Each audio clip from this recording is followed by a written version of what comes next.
Jason Miller was the kind of man who never stirred attention. Living in the peaceful suburban neighborhood of Pine Ridge, he kept a steady routine. Each morning, he left his small brick house at 7 a.m. sharp, dressed in his dusty overalls, heading to his job at the local auto repair shop. His life was quiet, predictable, and to everyone around him, completely ordinary. His wife, Livye, matched that image. She was seen tending her garden, chatting politely with neighbors, and posting smiling photos of homemade pies and blooming roses on social media.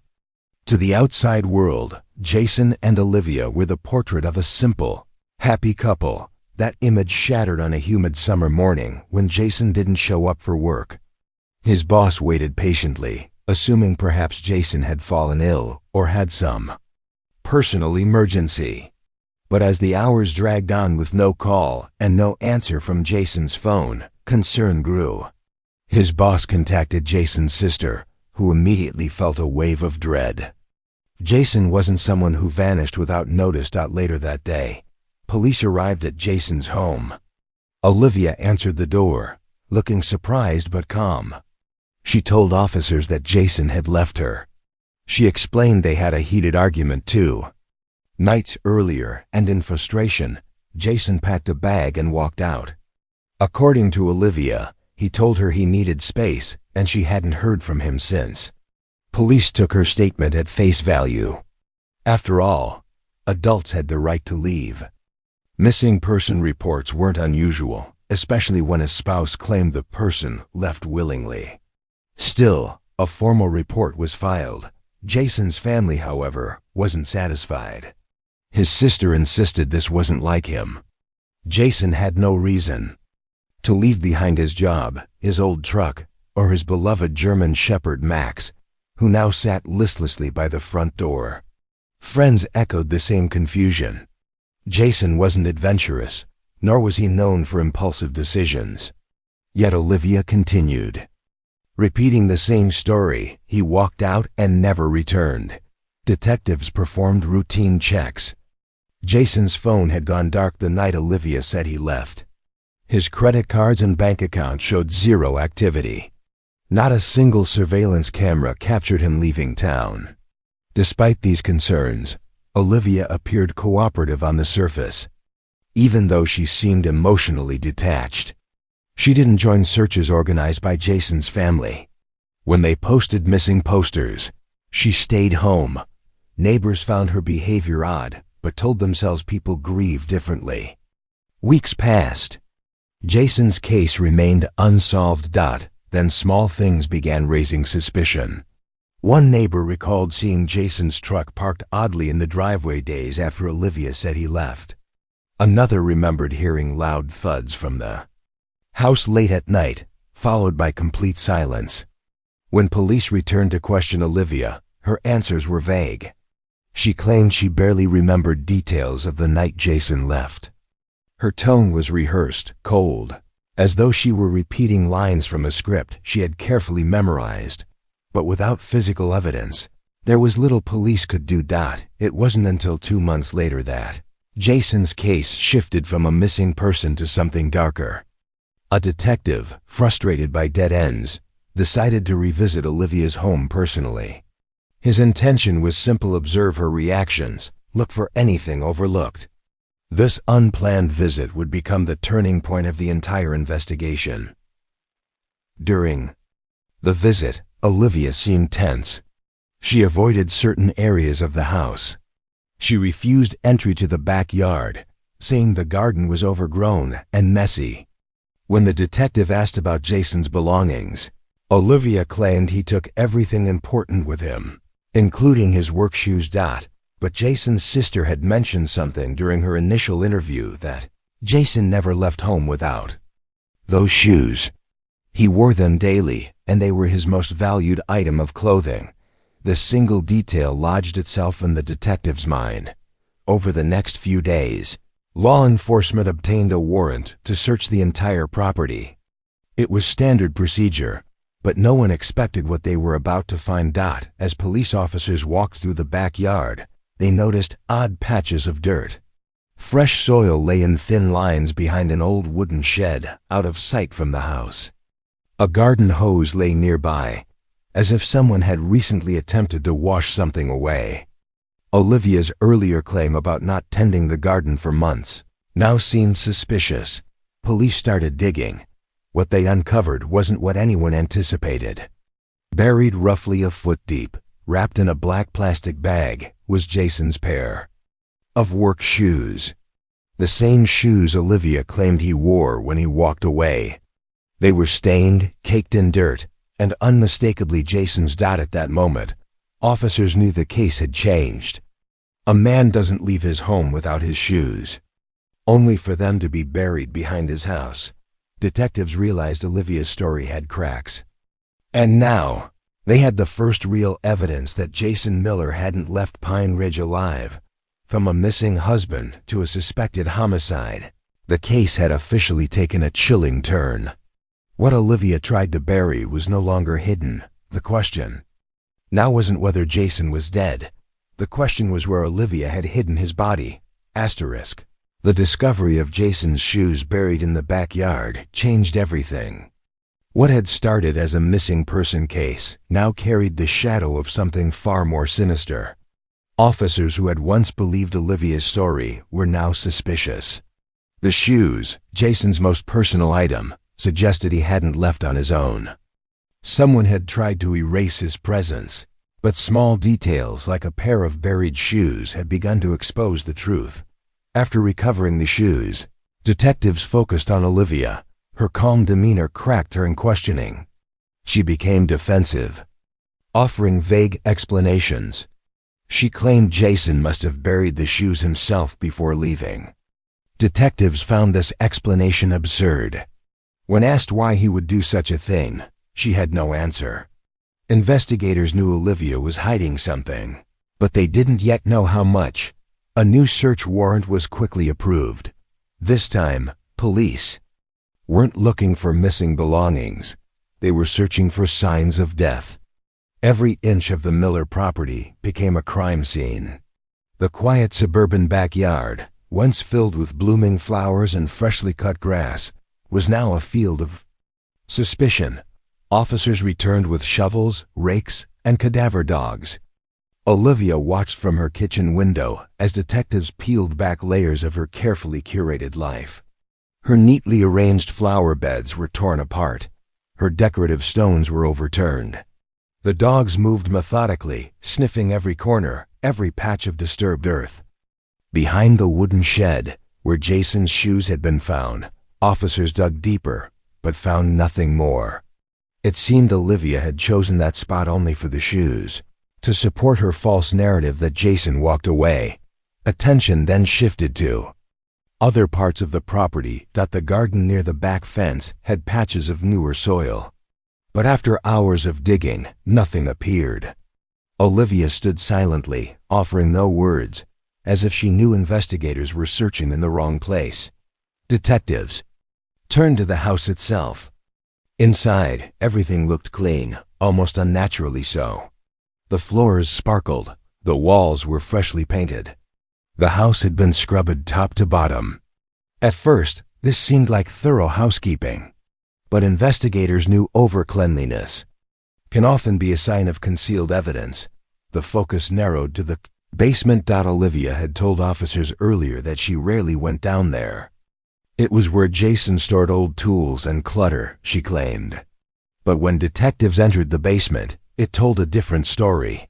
The air smelled faintly of bleach, despite Olivia insisting she hadn't cleaned anything. A heavy tarp lay folded under some wooden crates in one corner, oddly out of place. It was smeared with what looked like old stains, darkened and dried. Forensics experts were called to examine the tarp. Within hours, test results confirmed what detectives feared. The stains were blood, and DNA matched Jason Miller. Now, police had two pieces of hard evidence: Jason's buried shoes and his blood-stained tarp hidden in his own home. Asterisk theories shifted from disappearance to murder. Still, Jason's body had not been found. Without a body, Olivia could still argue. Jason had been injured and left voluntarily. Detectives needed to prove otherwise.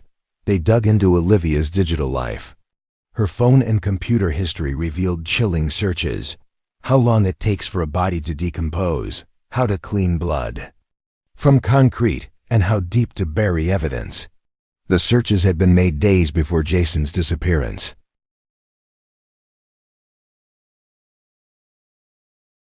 As detectives gathered evidence, Olivia's behavior only deepened their suspicions. She stopped cooperating. Her emotional detachment was replaced by silence. She refused to answer most questions. When officers asked why Jason's blood was found in her basement, she claimed it was from an old injury. But Jason's medical records showed no such incident. The case was collapsing around Olivia. Police now believed Jason had been killed inside the house, possibly in the basement. They theorized Olivia cleaned the scene and then created this story of Jason walking out after a fight. But without a body, the investigation felt incomplete. Detectives knew Olivia hadn't moved Jason far. She wasn't physically strong enough to carry a body long distances, and neighbors never reported seeing anything suspicious leaving the property. That led police back outside. While the backyard had already been partially searched, not every part had been examined thoroughly. There was one overlooked spot, the old compost pit at the far end of the yard. It was filled with rotting leaves, food scraps, and yard waste. It smelled foul, blending naturally into its surroundings. Cadaver dogs were led to the compost pit, almost immediately. They signaled DOT officers to dig carefully, clearing layers of decaying organic material. Minutes turned into hours as they sifted through the mess. Then they found it. A tarp, identical to the one found in the basement, partially exposed beneath the waste. As detectives pulled it free, the shape beneath the tarp confirmed what everyone feared. Jason's body was found buried in the compost heap, just steps away from the home where he once felt safe. His remains were badly decomposed. His hands were bound. A forensic pathologist later confirmed that Jason had died from blunt force trauma to the head. Detectives stood in silence, absorbing the gravity of the discovery. Jason hadn't walked away from his home that night. He had never left his backyard. Olivia had lied to everyone. The smiling woman who posted pictures of her garden had been living beside her husband's hidden grave for months, acting as though nothing had happened. Her careful gardening had served as camouflage for her crime. Police arrested Olivia immediately. She offered no resistance. As she was handcuffed and led away, neighbors watched from their windows, stunned. The truth had finally surfaced. Search was over. Jason Miller had been there all along. After Jason's body was discovered in the compost pit, the investigation shifted into overdrive. What had once been a missing persons case had now fully transformed into a homicide investigation. But questions remained unanswered. Detectives knew Olivia had killed her husband and hidden his body, yet they didn't fully understand how she managed to conceal the crime for so long. There were no witnesses, no strange reports from neighbors, and no prior signs of violence between the couple. The house had shown almost no traces of a struggle. Everything about Olivia's life had seemed normal until police looked closely. With Olivia in custody, detectives returned to the house determined to understand exactly what happened. The blood-stained tarp had already told part of the story, but more answers lay hidden inside the Miller home. The house, which had once felt sterile and unnaturally clean, was now viewed as a carefully maintained crime scene inside the basement. Forensic teams worked methodically. At first glance, everything appeared spotless. But when experts applied luminol to the floor, hidden blood traces began to glow under the ultraviolet light. Blood splatter patterns were revealed, stretching along the concrete floor and creeping up parts of the walls. Despite Olivia's exhaustive cleaning, she hadn't managed to erase everything. The blood patterns indicated a violent strike, consistent with Jason being attacked from behind. Investigators suspected Livye caught him off guard, possibly while he was working in the basement. He had no chance to defend himself. Once he was unconscious or dead, Livye likely dragged his body onto the tarp, then left him there as she planned her next move. Searches of nearby hardware stores confirmed that Livye had purchased extra-strength cleaning supplies days before Jason's disappearance. She had also bought large trash bags and gardening tools that police now believed she used to dig the shallow grave in the compost pit. Step by step, Livye had methodically prepared for the disposal of Jason's body before anyone knew he was missing. Detectives examined Livye's digital history. Further, beyond her morbid internet searches, they found notes she had written to herself. These weren't full confessions, but lists of tasks: clean floor, scrub walls, hide tarp, bury evidence. There was no emotion in her writing. It was cold, logical, and structured.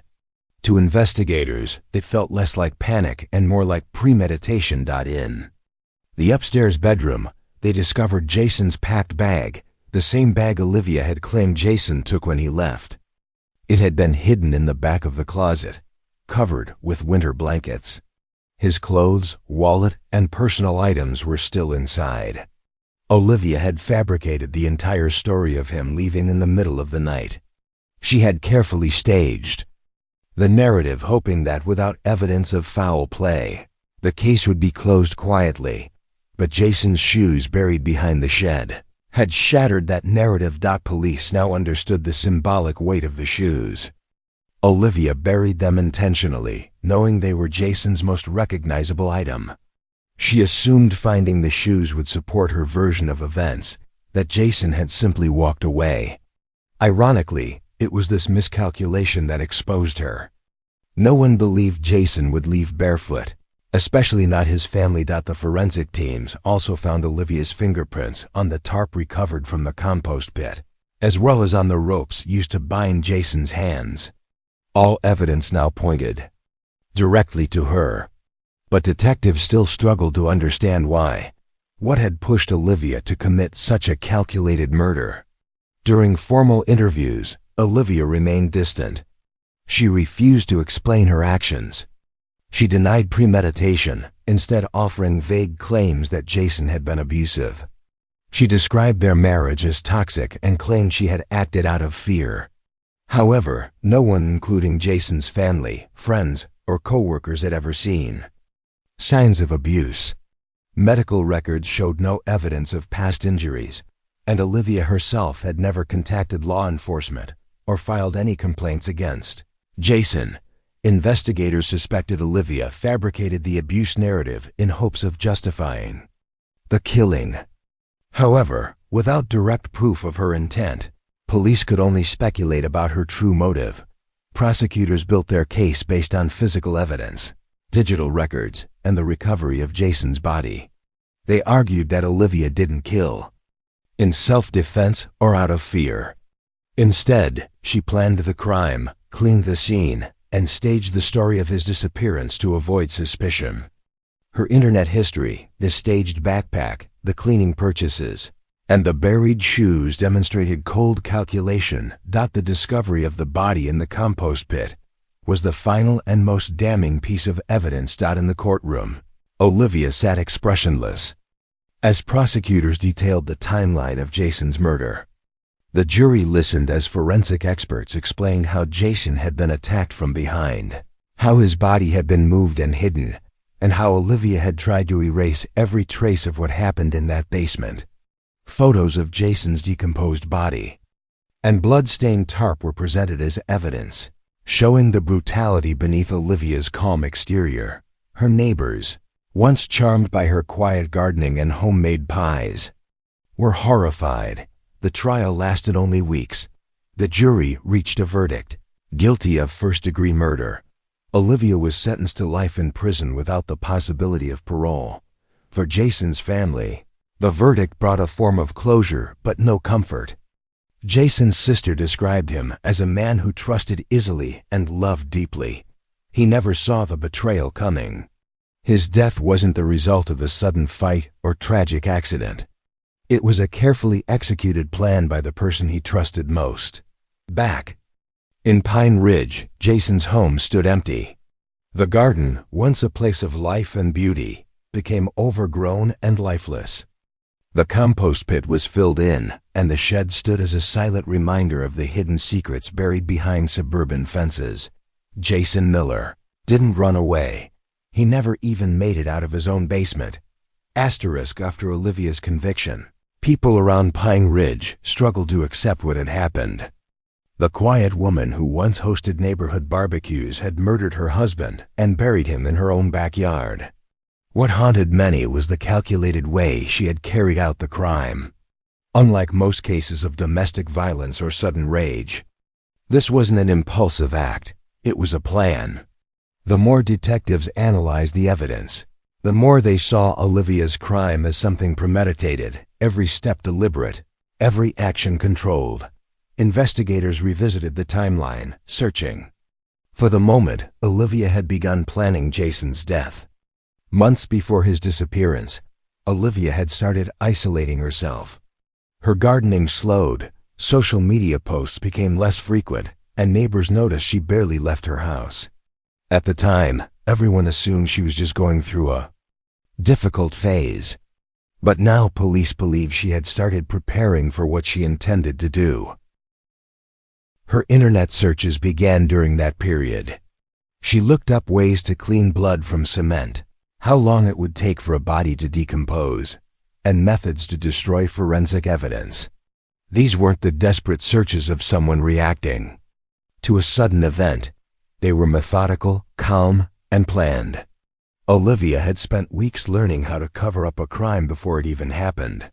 Detectives concluded that Jason's murder likely occurred late one evening. Jason, unaware of what awaited him, had gone down to the basement as he often did to work on his tools. Olivia followed him, carrying the weapon, most likely a heavy wrench or hammer. Forensic evidence suggested Jason never saw the attack coming. A single powerful strike to the back of his head ended his life almost instantly. Once Jason was dead, Olivia didn't panic. Instead, she used the tarp found in the basement to wrap his body. She left him there overnight while she cleaned the visible blood stains. The next morning, she visited a local store, purchasing more cleaning supplies and digging tools. Security camera footage showed her walking calmly through the aisles, methodically selecting items. When she returned home, Olivia continued her work. She dragged Jason's body from the basement to the compost pit at the far end of the property. Investigators believe she used the darkness of night to conceal her movements from neighbors. The compost pit had always smelled foul due to decaying waste, which helped her mask the scent of decomposition. After burying Jason, she moved to the next stage of her plan, setting the scene for his disappearance. She packed one of his travel bags but kept it hidden in the closet, then told police he had taken it when he left. She buried his work shoes to support her story that he had walked away. She cleaned the house obsessively to erase physical evidence, but missed the microscopic traces that forensics would later uncover. For weeks, Olivia lived her life normally. She continued shopping for groceries, tending the visible parts of her garden, and maintaining her social media presence. She posed as a worried but resigned wife who had been abandoned. When detectives first questioned her, she told them Jason had simply left after an argument.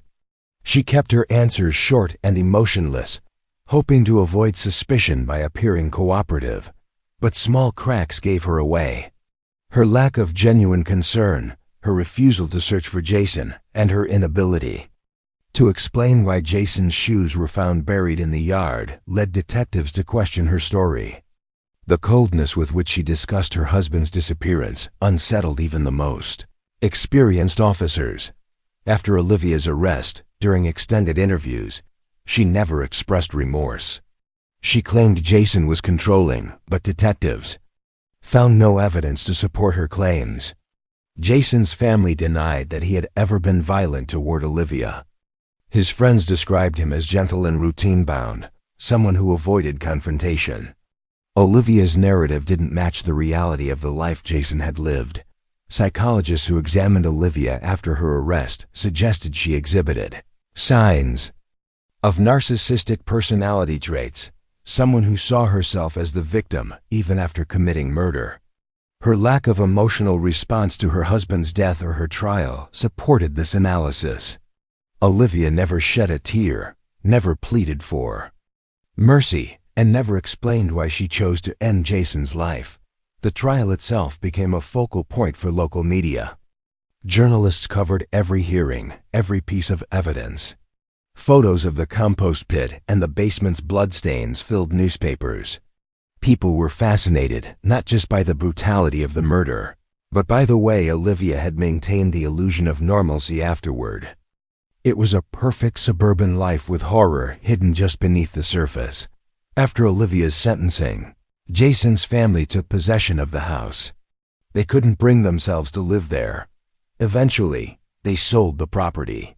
New buyers raised the garden and filled in the compost pit. But the locals continued to whisper about the crime long after the house changed hands. Jason's sister established a small memorial for her brother at a nearby park, placing a simple plaque on a wooden bench. It read, "In memory of Jason Miller, a life taken too soon."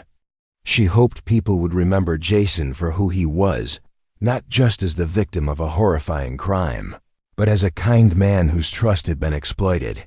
Even after the conviction, some questions lingered in the minds of investigators. Why did Olivia plan Jason's murder so carefully? Did she believe she would get away with it? Was her motive simple hatred, or was there something deeper, something darker hidden behind her emotionless facade?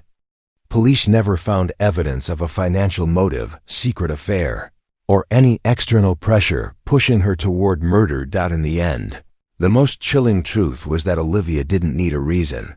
She had chosen to kill simply because she wanted to, and for weeks she had lived peacefully beside her husband's hidden grave, tending her garden and acting like nothing ever happened. When Olivia was sentenced to life in prison without parole, most believed the case was over. But in the minds of Jason Miller's family and the detectives who had worked tirelessly on the investigation, the story didn't feel complete. Jason had been an ordinary man with an ordinary life, yet he had died in a way that didn't make sense. There had been no arguments recorded, no history of violence, no financial troubles that would explain Olivia's actions. The simplicity of Jason's life made the complexity of his murder all the more disturbing. People wanted answers, but Olivia had no interest in giving any. In the months following the trial, detectives reviewed the case files repeatedly. It became clear that Olivia had never acted out of impulse. She had planned every detail, from researching how to clean blood to staging Jason's disappearance. Her plan had only failed because of a single overlooked detail: the buried shoes. What confused investigators was why Olivia, so precise in her methods, had made such a strange mistake. Why not destroy the shoes or hide them better? Some suspected that Olivia had buried them deliberately to mislead the investigation. Perhaps she thought the discovery would support her story that Jason had left the house on foot. But if that was her goal, she had misunderstood human nature. Jason's family knew him too well to believe he would walk away without them. As the community tried to move forward, Olivia's coldness haunted everyone. She never admitted guilt or showed remorse. Even when presented with overwhelming evidence, she maintained that Jason had left her and insisted she had no idea what happened to him. During interrogations, when confronted with the truth of her husband's death and the discovery of his body, she simply stared back in silence. Psychologists who assessed Olivia described her as emotionally detached, possibly unable to connect her actions to the harm she caused. But even clinical assessments didn't offer solid answers. There was no clear motive, only the quiet certainty that Olivia had chosen murder over divorce, lies over truth, and silence over explanation. Jason's family struggled to understand how someone could live beside a buried body for weeks without showing signs of guilt. They recalled visiting Olivia during those early weeks, sitting in the kitchen while Olivia offered them coffee, pretending to share their concern for Jason.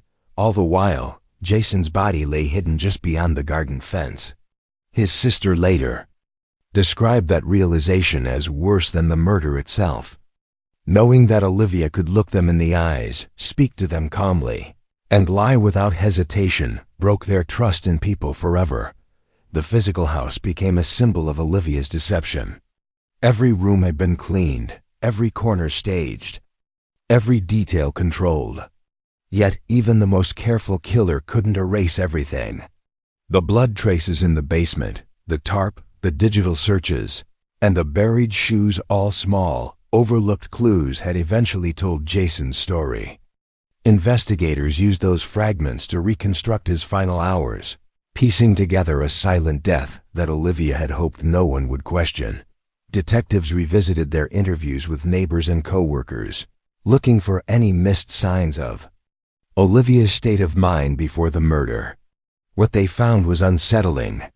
Olivia had withdrawn from friends months before Jason's disappearance. She had stopped attending community events, ignored calls from old friends, and let her garden decay.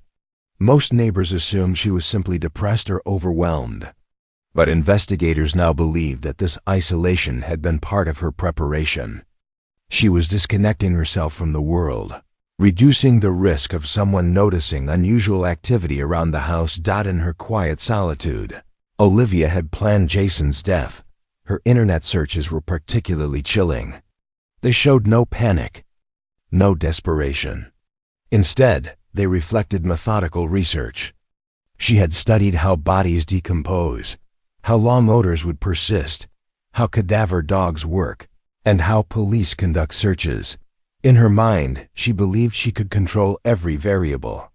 She underestimated one thing: the persistence of Jason's family and the instinct of detectives who refused to let the case fade. The murder weapon itself was never found. Detectives suspected Olivia had discarded it in a nearby landfill shortly after killing Jason, along with the cleaning tools she used. Without the weapon, prosecutors relied heavily on forensic evidence to secure a conviction. But the absence of the weapon only deepened the mystery. It was one more sign of Olivia's cold efficiency. Public reaction to the case lingered long after the trial ended. Documentaries, news specials, and crime podcasts covered Jason's story, each trying to explain